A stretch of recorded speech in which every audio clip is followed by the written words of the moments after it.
call upon the next speaker, Dr. Bharat Gurnani.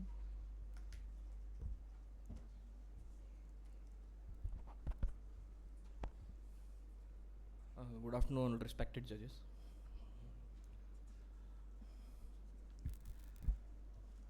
So I'll be presenting my study on evaluating the novel role of ChatGPT in addressing corneal ulcer queries and artificial intelligence powered insight.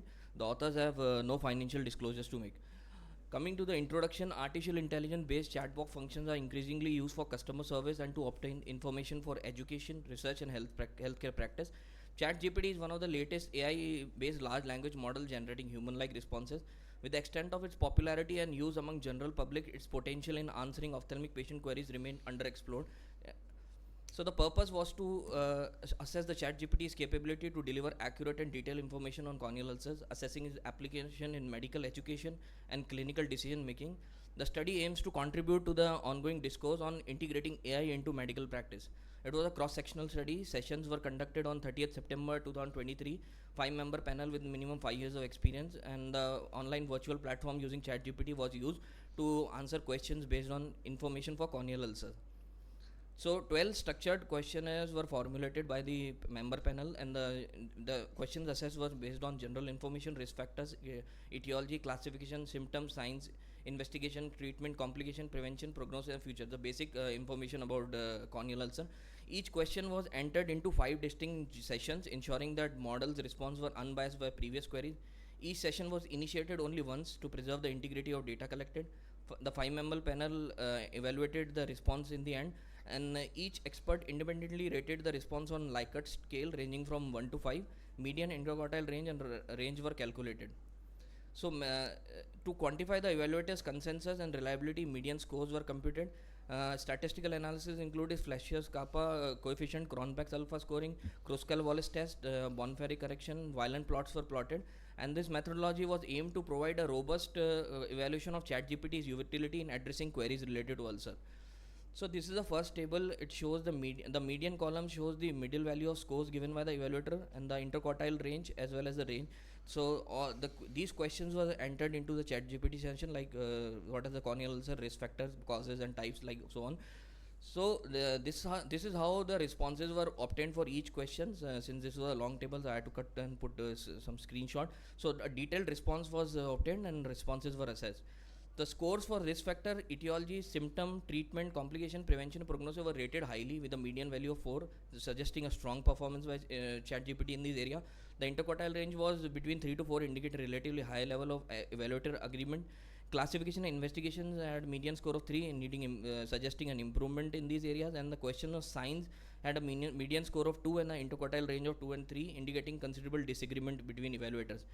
So this was a second table, or total number and percentage of median scores evaluated by the evaluators graded as very poor, poor, acceptable, good, and very good. And this is the overall response obtained. So out of 300 response, 30 were responses were poor. Acceptable category was 125 responses. Evaluated 2 assigned the highest number of good rankings. Very good rating were least frequent, and the total of 10 responses were 3.3%. Overall, the majority of ChatGPT responses were considered good or acceptable by the evaluators. So this was the third table showing the t-value and corresponding p-value for the comparison between scores by different evaluators. Some values were more than one, means maybe an error or discourse between the for most comparison, the p-value was 0.44, alpha score of 0.05 or 0.01. Comparisons between various evaluators showed a p-value of greater than 1. So combined violent plot was plotted for 5 evaluators to suggest there is a general agreement among evaluators, especially around the median area, and the distribution shape also indicates most scores are favorably leaning towards the higher end. The individual violent plots were also plotted. Evaluator 1 and 2 show high scores on average. 3 and 4, 5 were conservative with their scoring.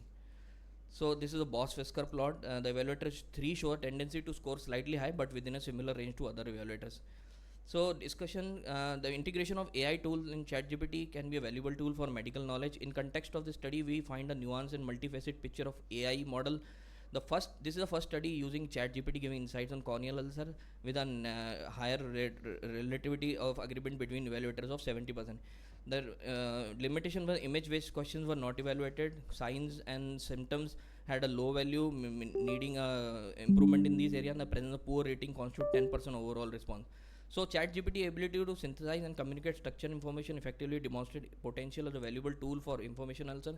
Study identifies areas that would benefit from refinement. AI holds promise for lower the cost of healthcare by reducing consultation time and provide valuable tools. That it is also that ChatGPT emerges as a can emerge as a counseling tool for corneal ulcer and future warranting further refinement.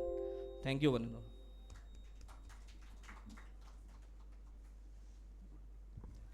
Good presentation.